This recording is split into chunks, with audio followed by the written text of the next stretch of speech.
Okay, very quick introduction, and then I will turn things over to you, Desmond. But just so people know what's going on, I'd like to say two big thank yous. The first one to our audience, I would like to say thank you very much for tuning in and taking time out of your day, whether it's morning, afternoon, evening, whatever it is. We appreciate you joining very, very much. So that's the first thank you. And the second thank you, Desmond, is to yourself for taking time out of your morning to conduct this interview with me about your new book and about how things have developed so much since we last spoke, because I know that a lot has changed in your life. So I also thank you very much. Namaste to you, and thank you for joining us this morning. It's a pleasure. Namaste to you as well. Actually, when was the date of our last interview? Specific date, I'm not sure, but 2024, definitely. So 2026 now. A lot has changed in Oh, your life. yes, I remember now. I was still a monk. That was a month or so before I disrobed or left the monastic life. In Yes. fact, it was probably October, November, or it wasn't December because that's when I came back to Indiana, my home state, Indianapolis. So it must have been September or October. I was in the Bay Area of California in Gilroy, which is south of San Jose. It's actually the garlic capital of the world, literally, Gilroy, California. That's where I live, the garlic capital of the world. It was a nice place. And then I came back to Indiana from there. So that's the timeline of the last interview. A lot has changed. Oh, yes. Yes. I Everything recall has changed. My everything. form, my mindset, everything. Wow.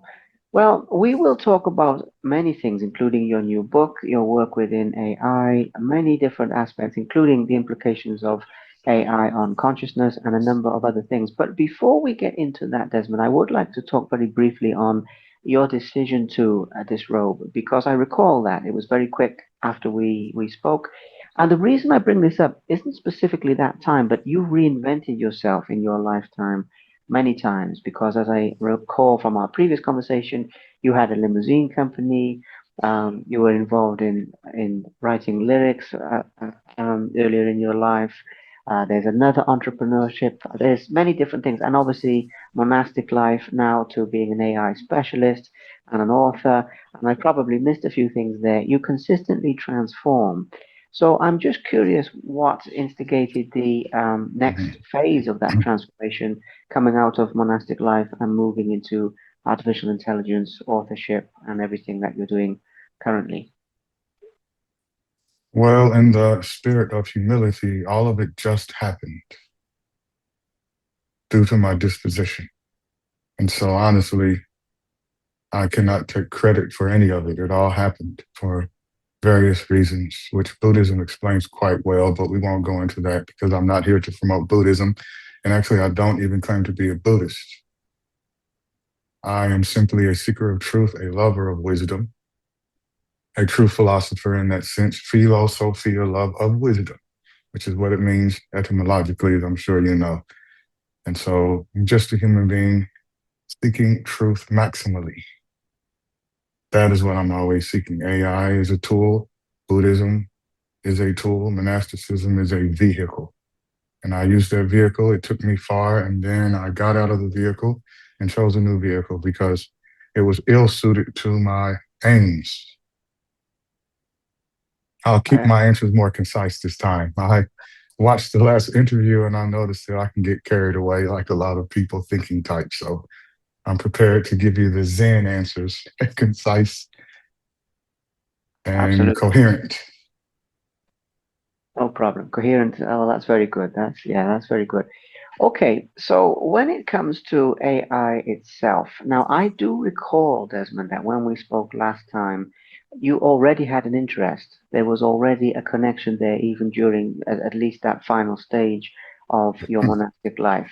So, can you walk us through? I think, or actually, I think the Zen answer here is your discovery of AI personally and the light bulb moment for you when you thought, okay, this will be my new vehicle, or perhaps even before you made that decision, the consideration that maybe this will be my new vehicle, but I'm not sure. moving into that decision, if that makes sense. I would just like to talk briefly about that awakening with this technology, please. Thank you. Mhm. Well, going back in time, I knew about AI from Andrew Yang and others over 15 years ago. If you're familiar with Andrew Yang, of Chinese descent, a millionaire in America from New York City who ran for president. Yes, You remember him, right? Interesting with the moving forward party. Yes, the forward party, man.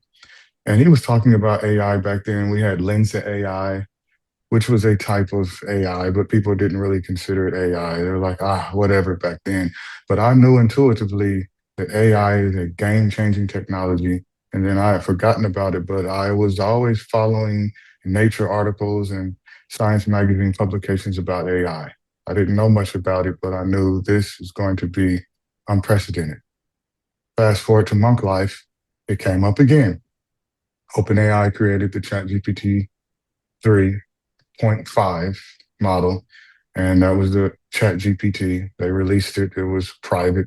Only certain people knew about it in San Francisco and Silicon Valley and other tech spheres around the world. And then we all had our hands on it. Actually, I started using it in October, a few weeks before it became an app on their website, an early tester. I'm not sure how I got the link, but I tried it and said, wow, this is intriguing. You can ask it anything. It wasn't that good then compared to now. But in hindsight, it was like, wow, as you know, this is amazing, like a genie almost. absolutely. Now, I also have to ask, and then we'll get into the book and everything shortly. But just to give people the context, especially if they watched the last one, but also if they're hearing about all of this for the first time. With Buddhism itself, I recall, Desmond, that you had, and this is not to promote Buddhism, but just for a context point of view, you had explored other faiths and other spiritual practices because this is all from memory. I haven't rewatched our interview actually, but I recall Islam was a factor, and I recall you telling me that in your younger life there was some association there, and you found blind spots. What was it so much that you found blind spots in Buddhism related to human consciousness and the application, or was it more just that you had gone as far as you could go personally within that discipline? And I just want to talk very briefly about that distinction, and then we will go into your book itself, which I'm very excited to hear about. Sure. Excellent questions, by the way. Thank you. All of the above. I became disenchanted with Islam once after a few years. I figured out it didn't really explain correlations and analogies, analog teachings found throughout the other religions, Christianity and Judaism and Hinduism. Being a seeker of truth, I found the blind spots you mentioned to your point. And also, it doesn't talk about consciousness intelligence. I've always been fascinated with it, even before I knew that framework, the inner life, the life of the mind. And so, naturally, as I said earlier, going back to that central point of it all just happened naturally. As a seeker, I found out or realized not enough here for me. I can't find the answer I'm looking for in Islam and didn't and claim you can't find it because it's crystallized the knowledge of the past. Krishnamurti talks about that a lot. Jiddu Krishnamurti, of the past. It's not fresh, not pertinent. Useful, yes. I love Muslims. I was a Muslim for many years. I understand their system very well. That's how I became quasi fluent in Arabic. I still know some Arabic, can still read it. But I was unsatisfied and moved on and left religion completely after that phase of my life from 2019 till 2023 or so. Okay, that makes sense. That's very interesting with the context. Okay, Buddhism, monastic life, we've spoken about that. So there's also a distinction here that we need to make as well, which is with regards to your book, and this will hopefully lead into this topic nicely. There's one thing to understand any topic, AI, consciousness, any of the things we're talking about. And then there's another thing to share that knowledge. And not everybody goes from one to the other. I mean, I know quite a few seekers of the truth, if you like, who are very happy to ponder these things endlessly. And I say that in the sense that it is a continuous journey of learning. We're always students. But nonetheless, I personally believe and think that what you've done is very admirable in terms of sharing as you go, even though I'm sure your knowledge will advance from here. So, what was the inspiration to go from, okay, this is fascinating, I'm applying this in my own life, it's helping me, etc., to I want to share this as a book and share this knowledge with other people because that is also a leap that not everyone makes, simply put.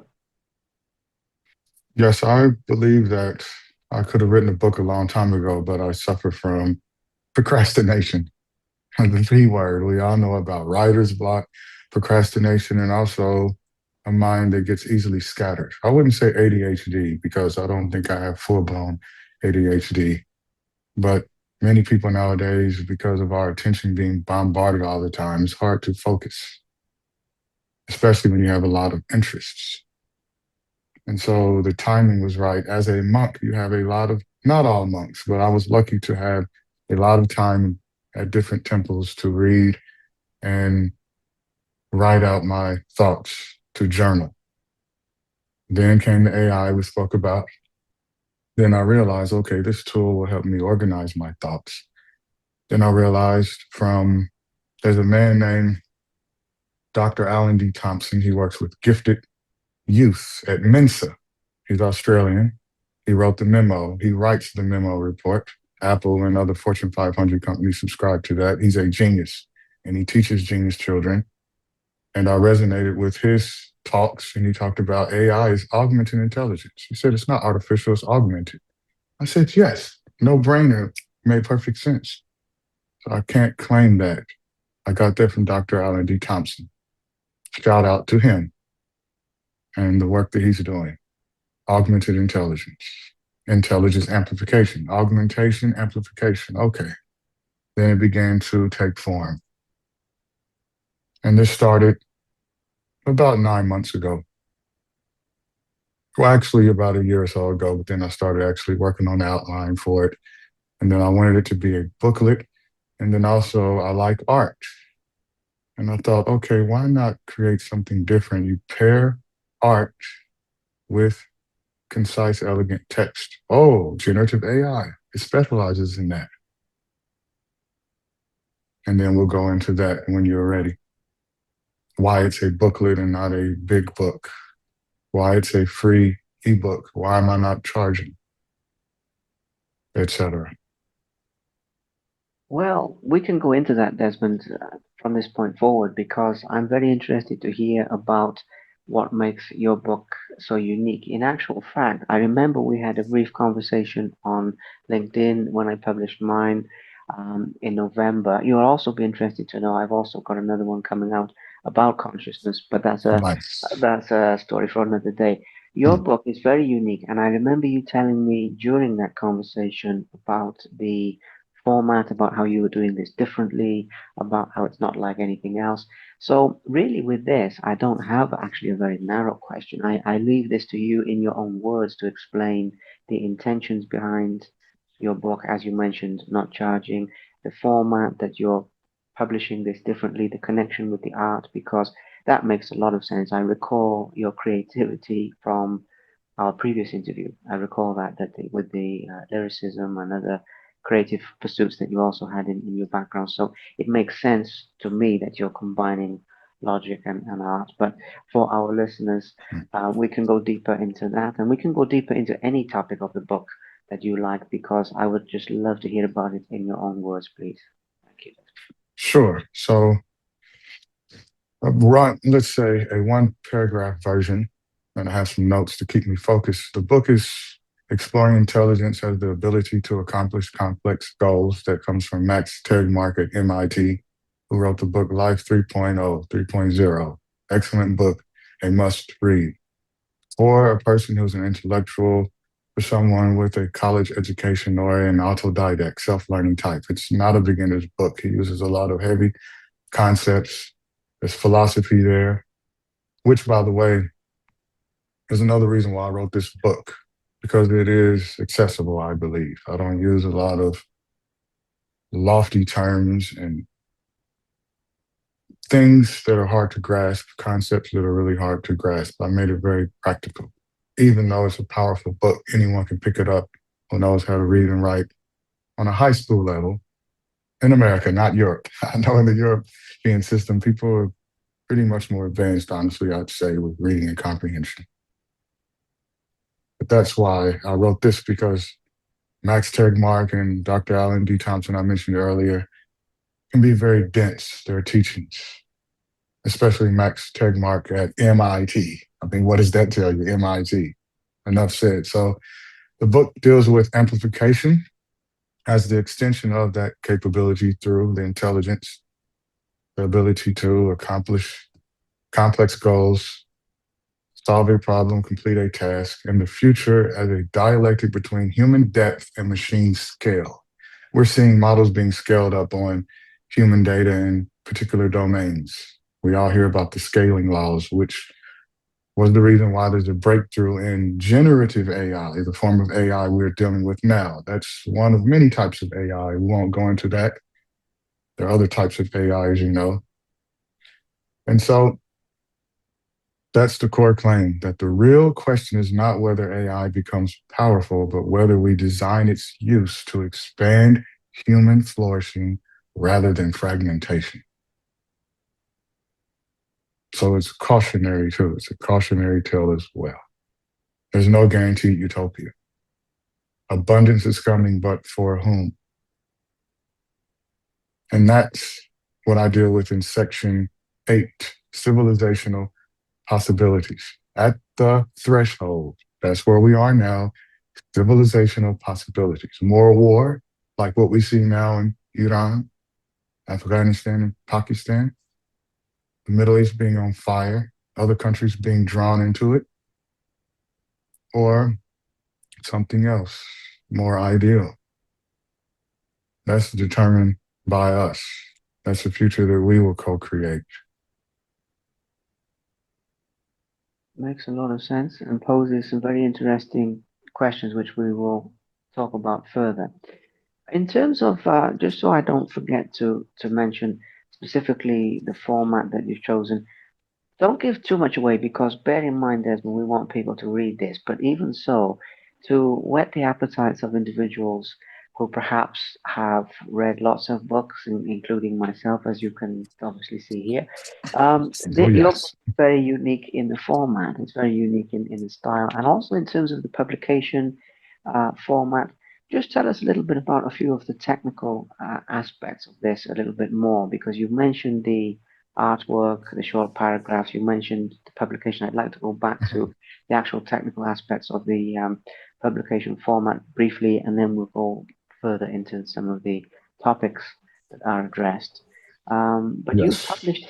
published this differently. You've chosen to go down a different path than your average publication. So why is that, and how is that, please?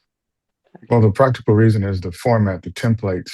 Amazon, as my book is, I would have to sacrifice too much and change the way it is with the 3-part canvas, which is, as I'll show you or we'll talk about, you have these triptychs or 3-part canvas pieces where you have a horizontal or portrait image and then 2 landscape images as a prelude, as a prequel to each section of the book, because images are worth 1,000 words, as the saying goes, or something along those lines.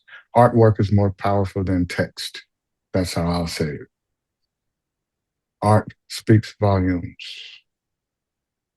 in a way that is more elegant and efficient than text, than writing and speech. So I knew that. And I realized, okay, this doesn't work with Amazon. Though in the future, I might work that out and publish it on Amazon. So Apple's iBooks or books format, I said, okay, this works. It's not too difficult to set up an account, publish a book for free, not get in any tax or legal trouble. And that's what I did. Also, the book ultimately will be on the website, as I talked about on my LinkedIn post, and that will take time, even with today's agents. It's difficult because of the graphics in my book. And I realized, wow, this is way more difficult than I thought, but that's good because that means it'll be unique, a true niche, unprecedented. And so that's ongoing. It's a living booklet. It's organic. It will be updated indefinitely for as long as I am alive because we are at the dawn of this new age. So it couldn't be more pertinent. Absolutely. So that's Absolutely. all I'll say without giving up more information. It covers a lot of things I'm passionate about. Economics is in there. Geopolitics, not really, not in this first iteration, but it connects to everything because intelligence and consciousness is at the core of the human experience. Absolutely. I understand. And I love, absolutely love the updating aspect, that this continues to grow and develop like its own life form, obviously through your input throughout your lifespan is a fascinating and very meaningful idea. Now, I should Yes. mention, So one more point. So for example, you can see how this won't work with Amazon. yes. In Oh, yeah. fact, it's still best as a website, and eventually there will be a paperback version or a binder.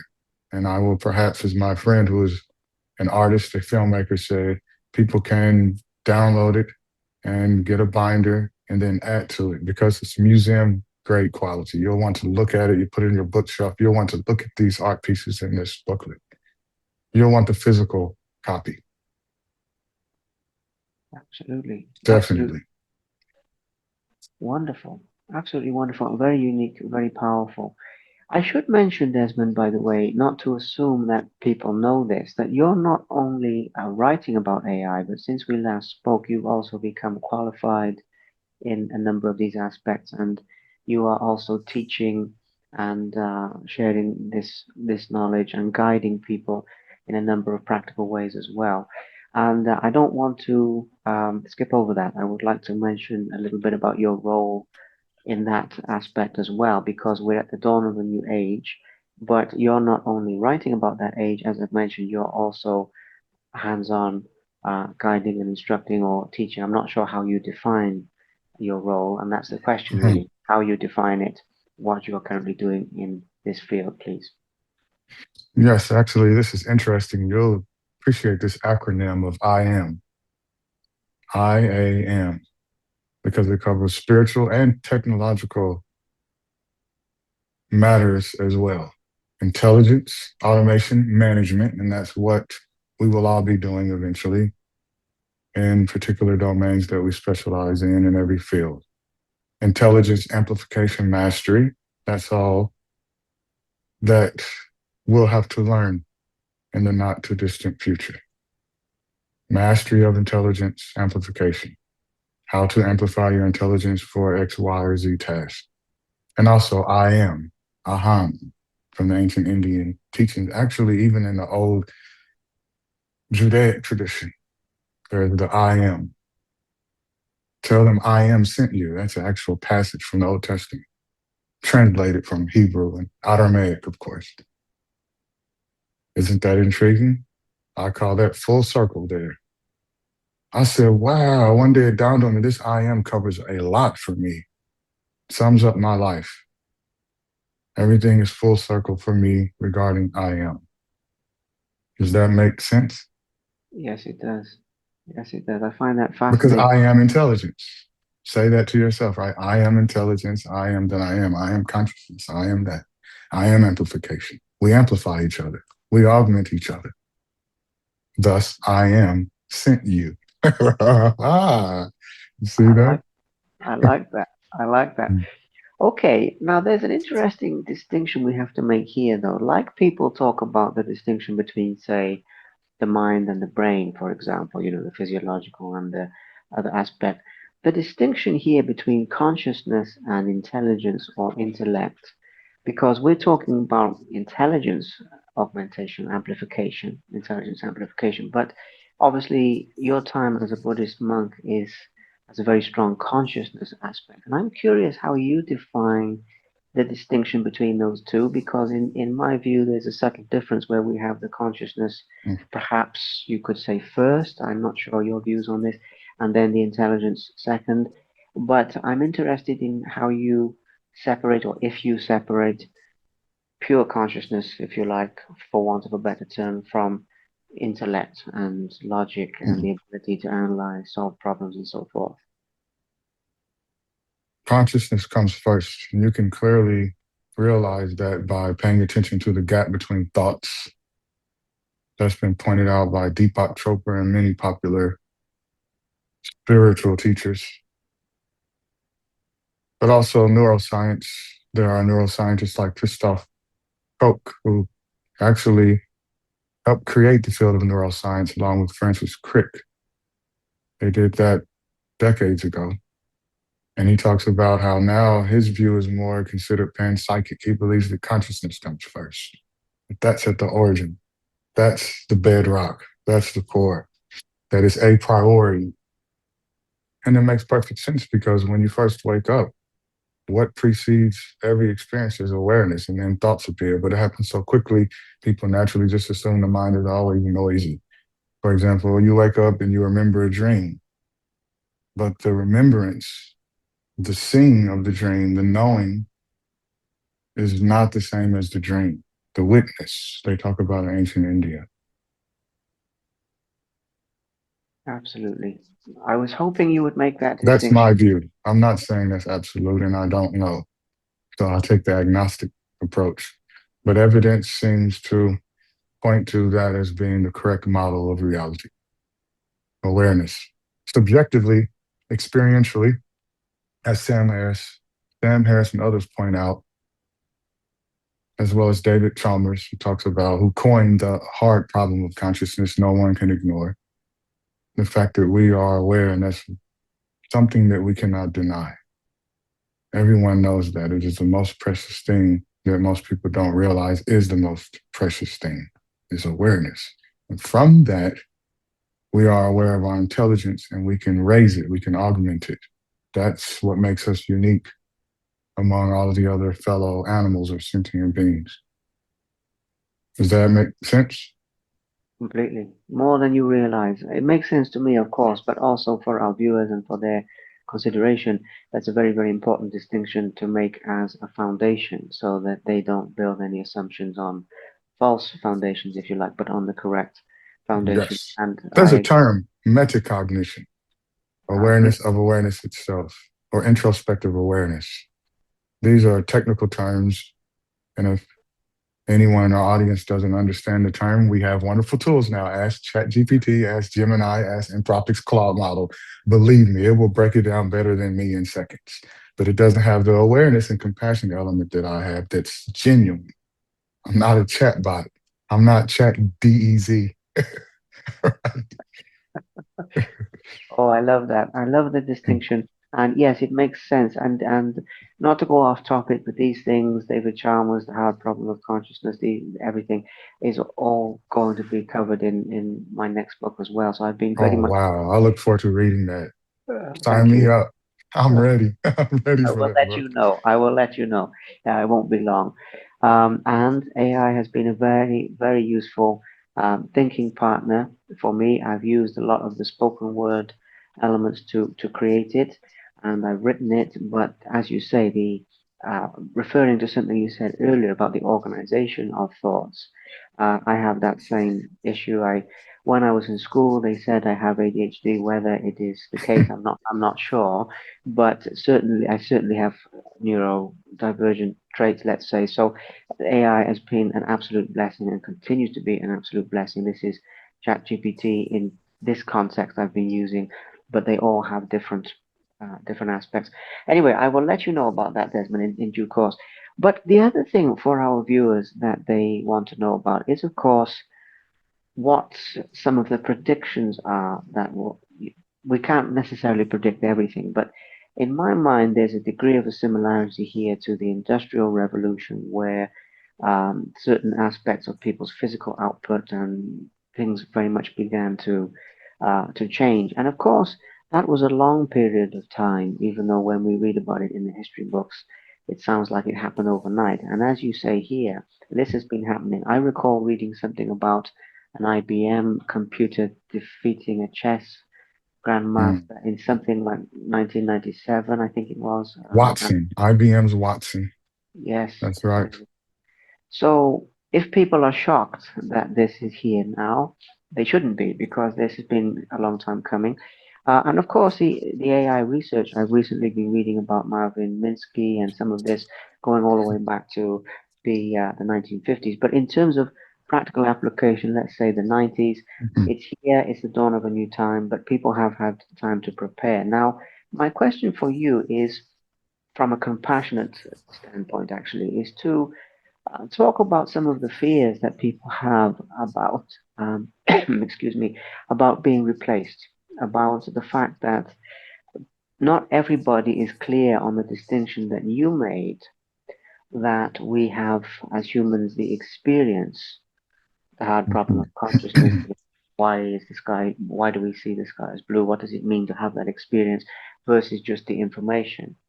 And so when it comes to people's work life. This is the thing I would like to get your very broad view on. Everywhere, people are putting in, will accountants be replaced?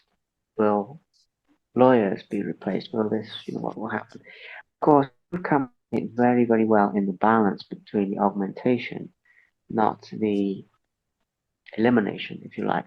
I would like to go deeper into that topic in terms of reassurance, but also in terms of steps that we have to take as human beings to not be replaced. It's a very broad topic, so I'm not even sure if we can cover this in one session or in one go. But I would like to hear a few reflections, if it makes sense, the direction that I'm going in with that, please, Desmond. Yes, first, it's okay, totally natural to be anxious because people are smart enough to know that they're not smart enough to compete with AI as it already is. The writing is on the wall. Really smart people like David Shapiro, Max Tegmark, and so on, Alan D. Thompson, Dr. Alan D. Thompson, I mentioned earlier, they know their days are numbered. However, they're okay because they also are conscious. They also have compassion. They are artistic and creative. So they know that they will do other things when the work that they specialize in can be done more quickly, more cheaply, more efficiently than the human. Plus, there are incentives from shareholders pressuring CEOs of companies and CFO, chief financial officers, and so on to invest in AI more so than humans. And that's leading to what Bloomberg and Wall Street Journal has reported as jobless growth. Do you see the irony there, the paradox? Jobless growth. The economy continues to grow, decoupled from human labor. That's why David Shapiro and others are talking about post labor economics, economic activity that is taking place without a lot of humans in the loop, and then soon less humans in the loop. Maybe one day there will always be humans in the loop. By the way, don't get caught up in all this hype. There will be small companies that are worth $1 billion, maybe even $1 trillion in the next few decades.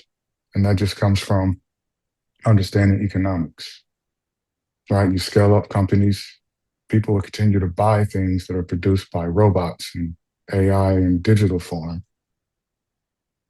But eventually there will come a time when people don't have enough money. Actually, even now, a lot of people are underwater. Foreclosures are high. Indiana state has the highest foreclosure rate in America, the state I live in. That's now. So what happens after many more years of AI companies becoming more wealthy, accruing more equity, becoming more valuable, whilst everyone else doesn't have enough money just to pay ordinary bills, rent, electricity bill, phone bill, internet bill, etc. All because of AI becoming good enough to replace you and I and entire teams of attorneys, paralegal, etc. That's not a pipe dream. It can happen, but it hasn't happened yet. So this book, once again, it's very pertinent. It talks about that, and I have some policies and playbooks. There's a section dedicated to that policy and playbook. You need both. You need the roadmap, you need the framework for that. So you're Absolutely. asking the right questions, and the anxiety, we don't and shouldn't reject it. But we don't have to let that rule and govern our lives, just like depression or any other negative emotion or any emotion. It's merely an appearance in the mind, and it won't remain forever. Absolutely. I agree. I agree completely, as you know, as a practitioner myself. But the anxiety aspect, though, I feel has a linkage to how we define ourselves, how we define our purpose. In other words, and generalizing this, Desmond, in the US as well, there's a lot of emphasis on people being defined by their work. And I would say more so than perhaps in Europe. I mean, here I see them in Cyprus taking these, 2-hour lunch breaks, and it's very much defined by other people. But obviously, if a person defines themselves by their work, or by their output, by their efficiency, etc., then it has the emphasis for replacement. But then if we define ourselves by more spiritual qualities, as you mentioned earlier, the compassion, the fact that we augment or amplify each other, for example, as two humans having this conversation today, then we have less fear, I would say, because then our definition of ourselves is more flexible. Whereas I see people say an accountant has to be a great example. I mean, something totally left brain, totally clinical, probably will be replaced sooner. So, my question for you is how can people begin to subtly change their self definition to feel more comfortable with the aspects that AI will replace, if that makes sense? Not the parts that it will augment, but the things that it will actually be able to do that will no longer be human input needed. Because I feel if we change our view of our own identity, we can change that aspect. Yes, Andrew Yang and others I won't mention now talk about soft skills and compassion and interpersonal skills. AI can simulate some of it, but we know it's not real. Talk to the best chatbot now, and you'll know it's a machine, right? No matter how human it sounds. That's my disenchantment with ChatGPT. I used it for more personal things before, just to talk to it like a human. And now I do that less because it's so mechanical, even when it sounds human. I know it's not conscious. Most likely not. Can't say absolutely is or is not, right? So most likely isn't conscious, doesn't have real sentience, doesn't have real emotional intelligence, which requires consciousness, the ability to feel compassion, empathy, to feel and understand, to interpret, to predict the reactions and experiences of other human beings in real time. That is something we have that AI may never have. So it's good to focus on the humanities. If you continue to go to college or want to go back to college, actually, counterintuitively, and as a contrarian point, focus on the humanities. And actually, others have talked about this. I can't remember exactly. I follow a lot of really smart people on X, formerly Twitter. Many of them talk about Peter Diamandis moonshots, for example, and others. Now they're saying actually you probably do. Ethan Mullick, Professor Ethan Mullick, yes, he talks about you probably should focus on philosophy and the humanities because we need frameworks for AI and you need a background in philosophy, ethics, and so on. Not just a few books, but actually go and get a degree in it.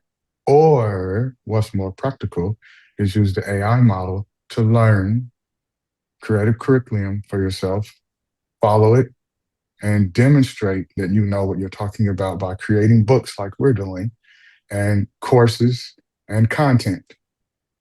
I think there's still plenty of room for more content creators like yourself. And we can all get better at our craft. We can focus on it more when AI automates much of our work. In other words, it's not the end of the world. If you lose your job, do something else. Personally, I enjoy rideshare. I don't have children. I don't have a lot of bills, and I make more than enough money. Like you, I can take 2 or 3 hours every day for break time. I can set that aside. Everyone can do that. Everyone is not cut out to be an entrepreneur, as Andrew Yang and Peter Diamandis say. I agree. But try.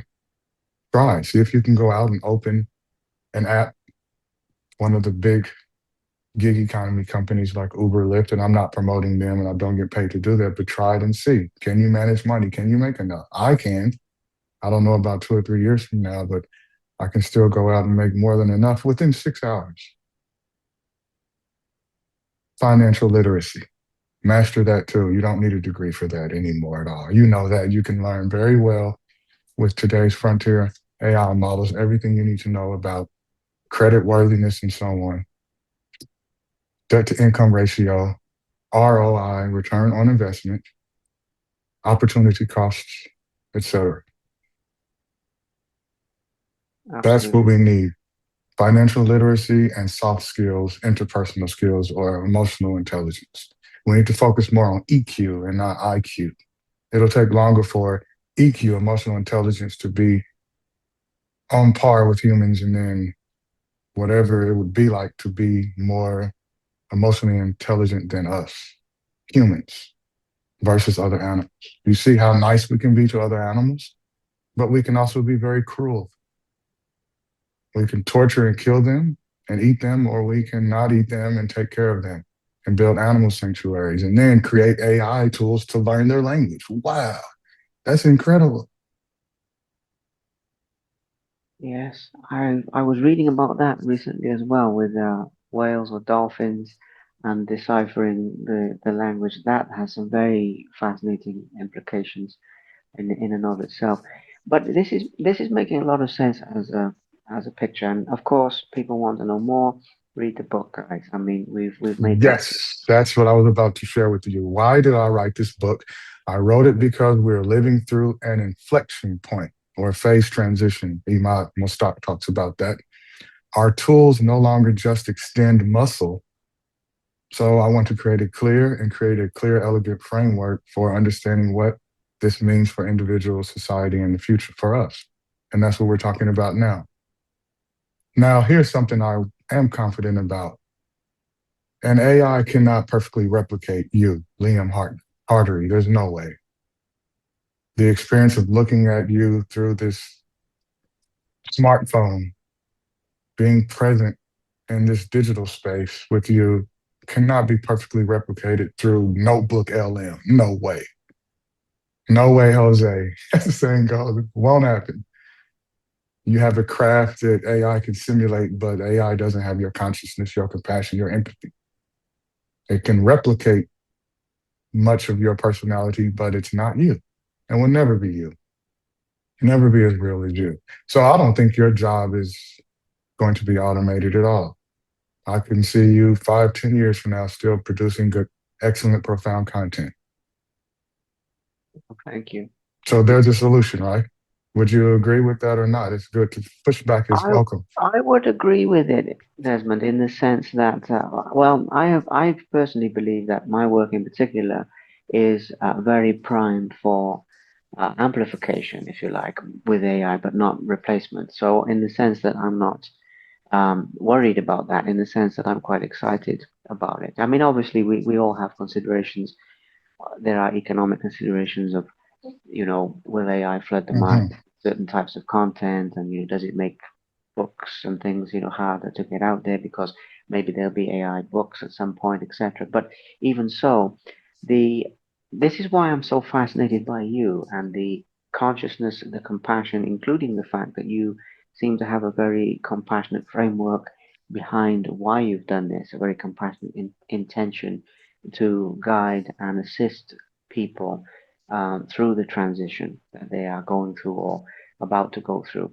And so that I think is a very rare connection between the spiritual, in other words, the deeply human aspect, and the technological aspect. And I also feel with yourself, Desmond, it's a rare connection, I have to say, between somebody as intelligent as yourself in the uh, I'm going to say, indigenous element in the sense that you have so many different interests in so many different things, connected with Perhaps.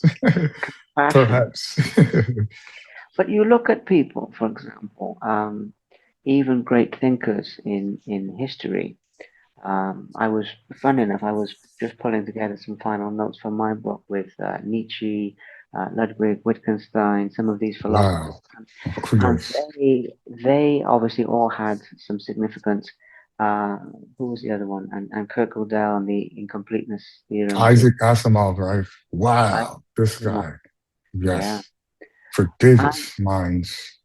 exactly. But I was then mentioning in there that because a part of my book with the consciousness is also inclusive of spiritual practices, or fundamentally it's about spiritual practices, and the fact that we need that counterbalance in the sense that all of those gentlemen I mentioned suffered from mental health difficulties in different forms Mm. throughout their lifetime.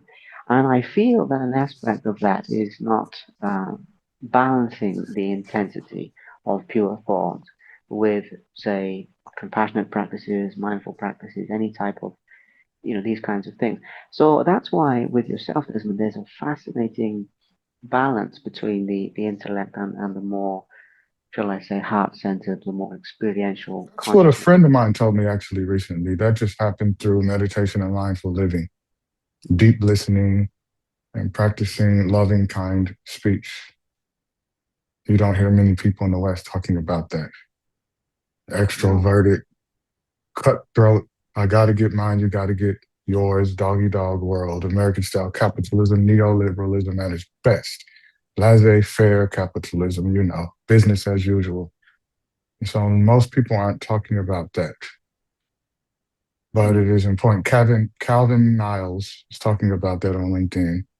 He's in the UK. You may know him. Maybe you're connected to him. I don't Calvin think so. Niles.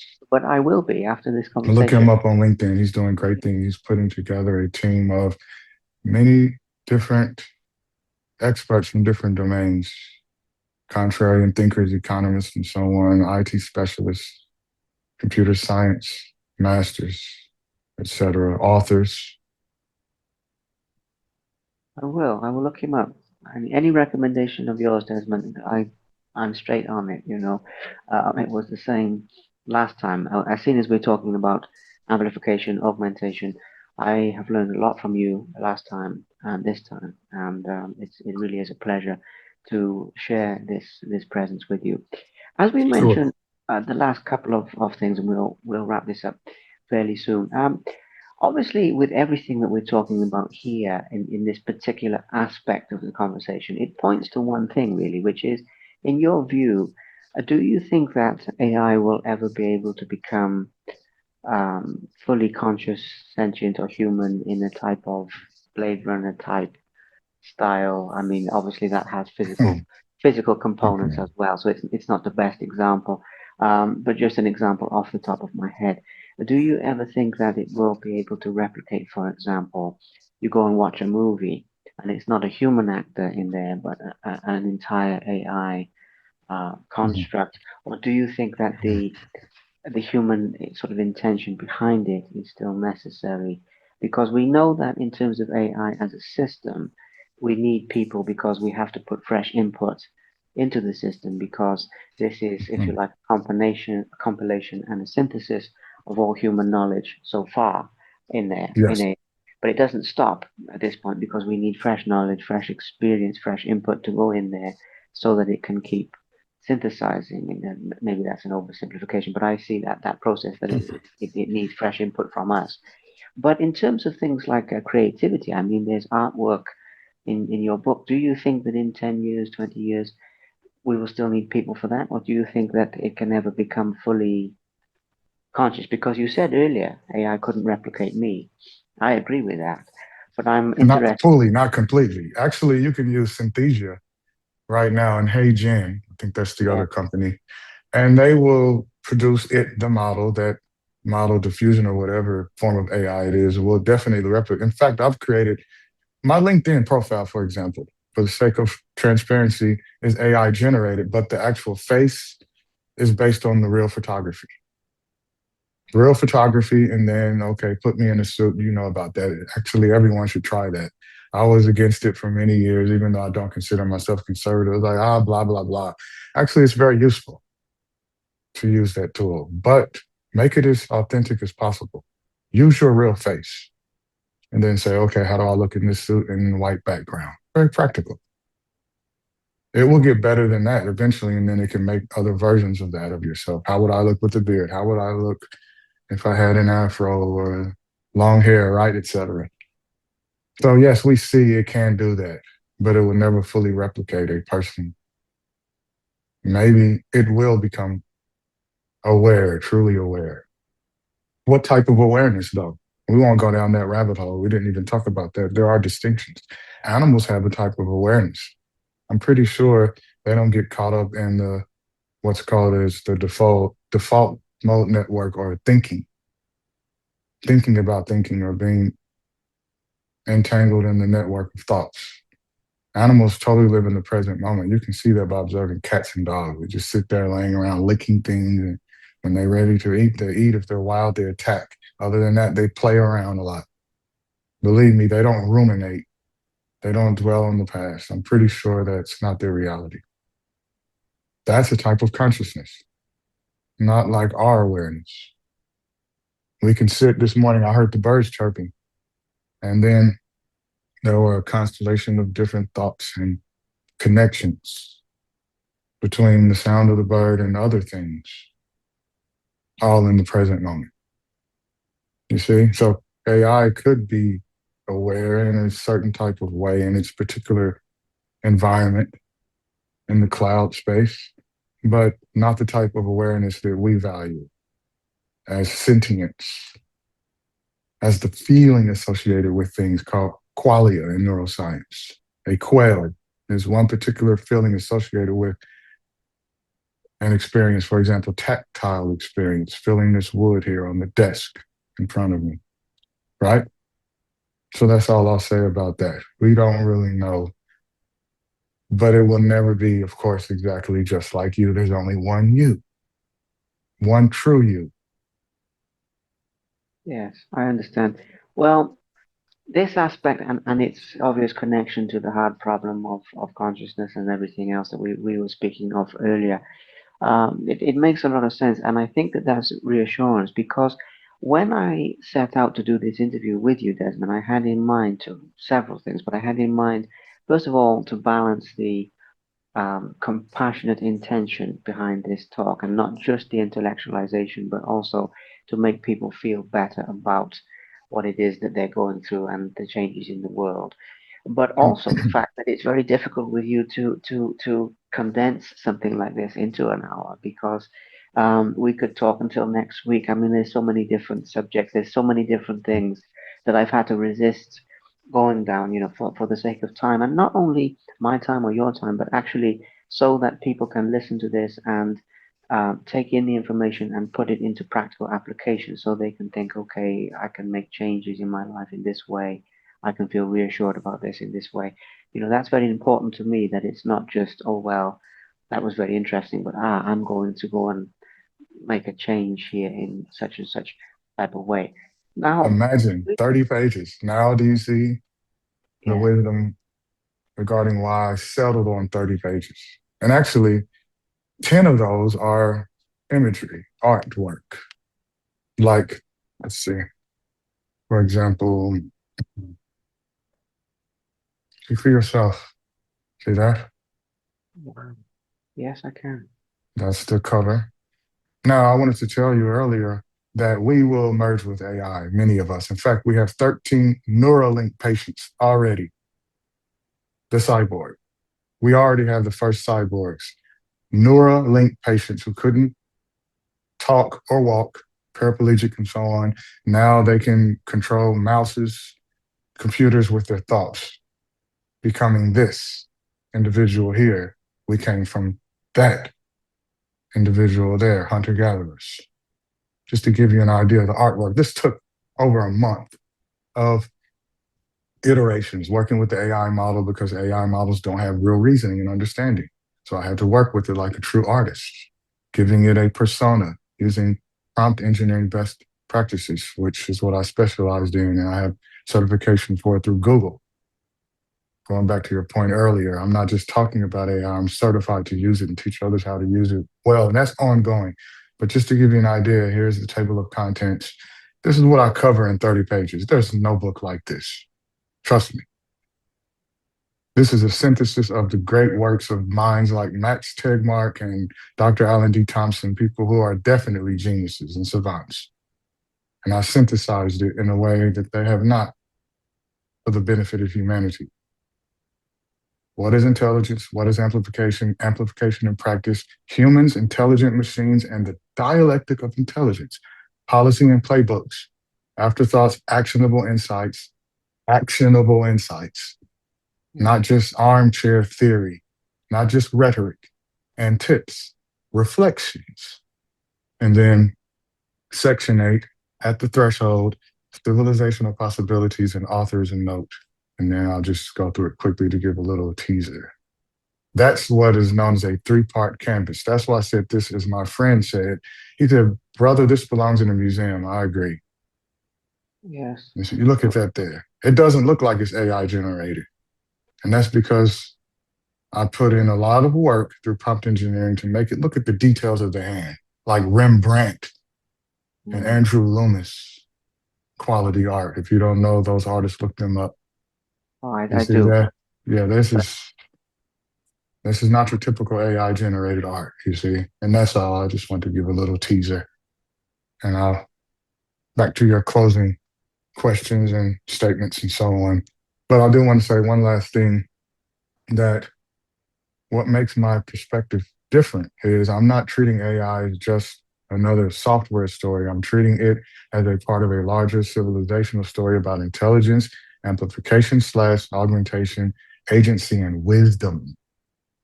Because, of course, who else has been a Buddhist monk for 5+ years?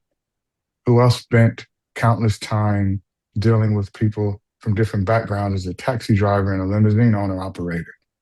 I've dealt with strippers and all types, from CEOs to strippers to probably drug dealers. I'm pretty sure I've driven around, drug dealers and killers, even if I didn't know it, because they didn't bother me for various reasons.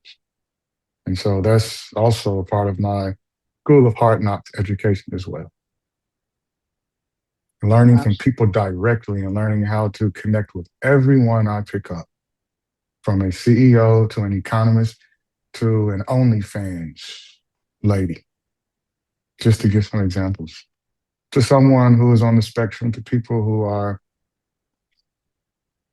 experiencing difficulty expressing themselves on the spectrum. For example, I pick up and connect with all these different types of people and makes a find a lot. way to connect with them and teach them about this book, right? To make it Yeah. pertinent. That's why it's free. And in the future, of course, I will eventually charge like everyone else has to do. But this is the first book I published and it's part of my portfolio. So why charge?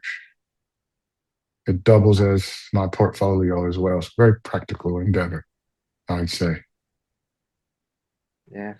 Yeah. I understand the connection in that aspect, but in terms of the charging and everything, but well, also what you said prior to that, the connection, yes, to your background, that makes a lot of sense, and that also makes a lot of sense with regard to the compassionate aspect that we've been talking about.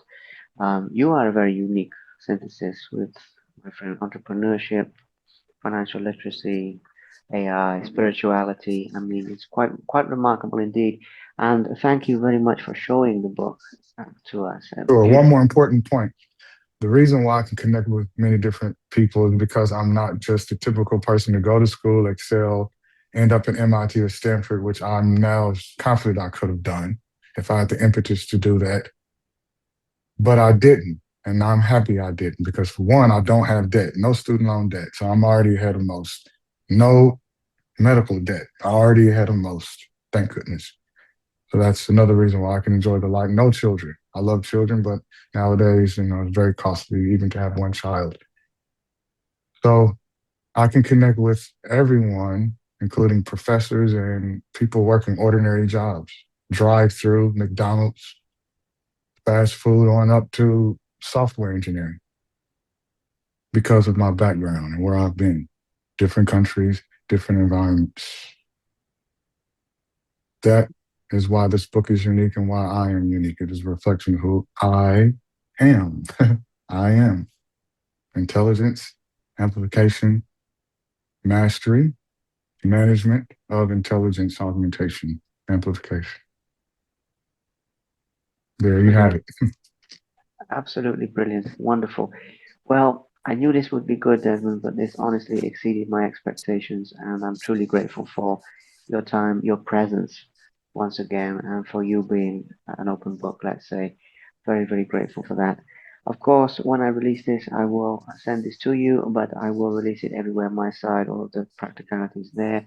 And I would love to keep in touch with you to discuss the continual development of this. And, if in the future you'd like to connect again and have more of these conversations to share insights, I would be very open to that as well. We can arrange that Mhm. as and when it's relevant. But it's been an absolute pleasure, an absolute joy. I will have to run for my meeting mindfully, but still Mindfully, nice. Yes. at Do a it fast pace. purposefully. And I'd love to continue to collaborate with you. We have a lot to share with humanity. Yes, we do. And yes, we do. And it's an honor to help and contribute in that way. So thank you so much, Desmond. You have a great day. Namaste once again. You too. Namaste. Ciao for now. Ciao for now. Speak soon. Take care. Take care. Thank you very much for watching. Please subscribe to the Simply Inspired YouTube channel, and there'll be more videos coming soon.